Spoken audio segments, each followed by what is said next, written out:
Where did the name come from? And the name, my sister actually came up with the name. Okay. I was brainstorming with her, and we were just going through all sorts of like options, and they all sounded really boring, and none of them really stood out. And then she was like, Wolfgang. And we thought of it as like 2 words rather than like Wolfgang as in like a German person's name. It sounds more like a band as well, which is what I kind of want this to feel like. When people go down to a gig, it kind of, for it to feel very much like a band thing rather than like a solo artist and like a session band. So do you identify more as a band then rather than a... I think when we're on stage, it feels like there's like a lot of good chemistry going on between us and stuff. So, and they're all characters as well, and they all add their own slight kind of character to the music, I think. So it feels like a band. Yeah. Do you do most of the writing or all of the writing then? Yeah, no, I do all the writing and I do all the recording as well. So I was just in New York, recorded an album there. But Is I was this with MGMT's Yeah, producer? with the same producer, yeah.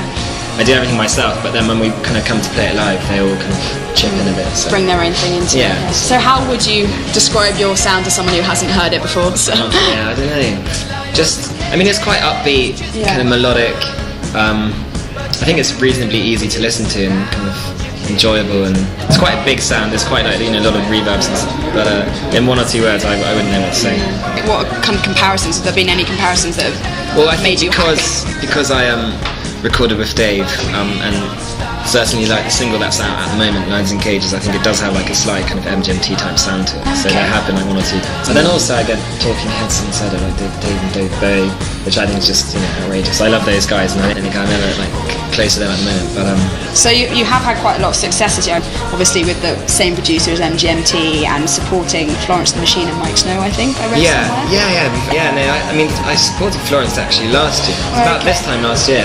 So that was a while back. And Mike Snow was earlier this year, I think. And I've had some really good supports, like Janelle Monáe as well. She was amazing. And Metric were really good.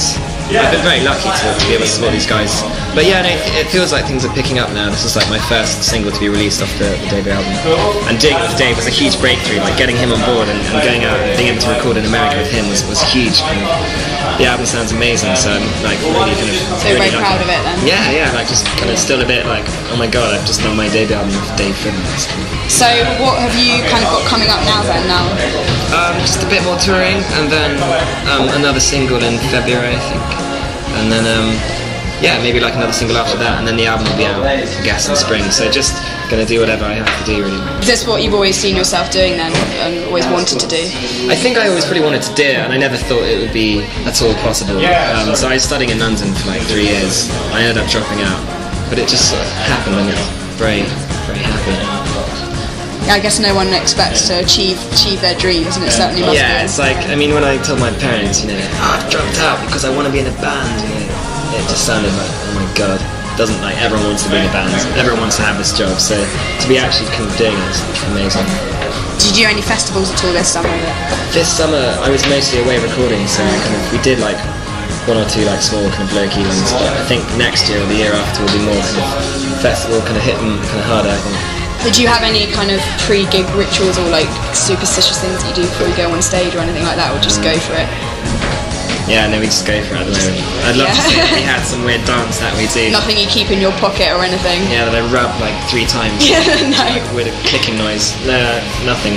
Just go on. It's usually very shambolic, so we kind of end up being like thrust on stage and we're just like, oh, okay, we just start playing. It's very last minute. So. Do you still get scared at all, or are you kind of used to it? I think as soon as I start playing, I don't have like any nerves, but I think like there's always that waiting kind of period sometimes for some shows, or like. But as soon as we start talking and like playing, it's like you suddenly just get into this, like you get into the zone, and it's fine. Cool. Well, thank you very much for your time.